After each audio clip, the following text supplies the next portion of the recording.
It is therefore more logically possible that all the religions in the world are wrong, but it is not logically sensible to say that all the religions in the world are right. It just can't be. The pantheist affirms something very different to the theist. The theist affirms something very different to the atheist. And you go on and right down the line, and you find out that two contradictory systems cannot really be true. Now, this is really the fundamental problem that I find as a Christian lecturer and a philosopher dealing with the Islamic worldview. I find at least 4 basic challenges that they give to us that are impossible to meet, that are absolutely impossible to meet, because in the process of them stating those arguments against Christianity, those arguments end up, in a sense, self-destructing. And by the way, I have debated some of the best of them in the other part of the world. They have never really responded to this challenge. I'm not talking about their fundamental doctrines. I'm talking about their philosophical assumptions. The first problem I find is this. You see, if their prophet is espoused by them, which he is, as being a prophet to the world, he is espoused by them as being a prophet to the world, not just to Arabia or to the Middle East. He is the last and the final prophet to the world, and he, they say, performed no miracles because there was no need for it. The Quran is in itself a miracle. But here's the problem. The Quran is in Arabic.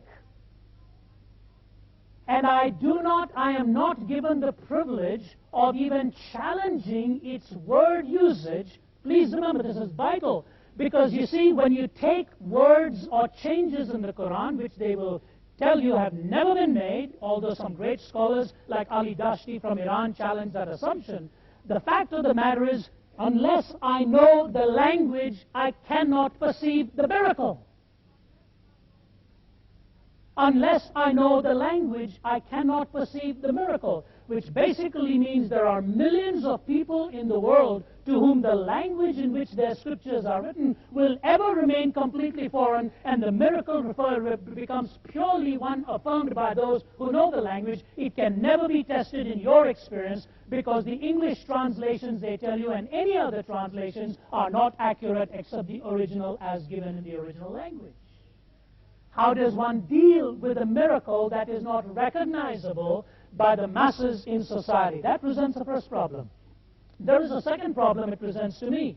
They abolish our authority, which is the Scriptures, without an original with which to condemn ours.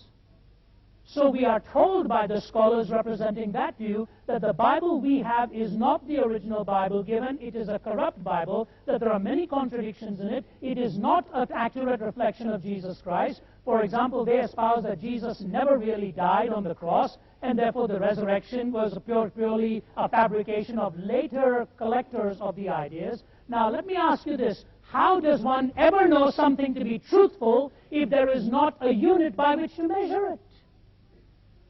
There is no point of reference. If I were presented with an original that clearly debunks what we do have, then the dialogue can begin.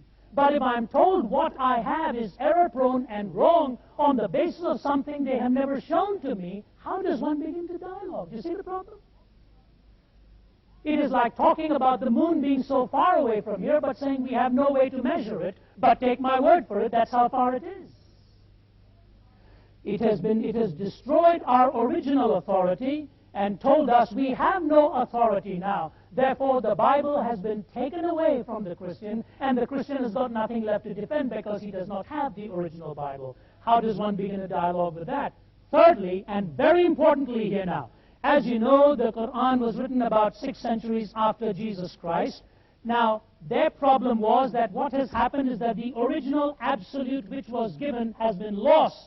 Now remember, their belief in a sovereign God, a very sovereign God, but the original revelation as given in what they call the Injil, the Gospels, has been lost. Now 600 years later comes the latest and the greatest and the final revelation, which means B succeeds A 600 years later, and B overrules A because A is lost. And what we believe is now false, therefore B has to overrule A. Question. If that is the way an absolute can be overruled, what is to keep C from coming in 6 centuries from now and overruling B? And after all, isn't that what Joseph Smith really did in the founding of Mormonism?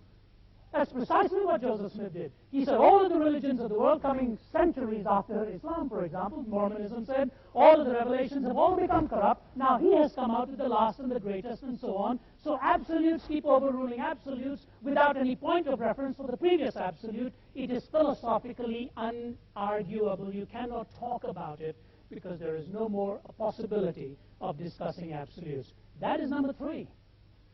And number 4, this is a sad one, but it is true. Many scholars of that school of thought reserve the right to impugn and debunk truths that we hold about our Lord. But you cannot do the same with the names that are precious to them.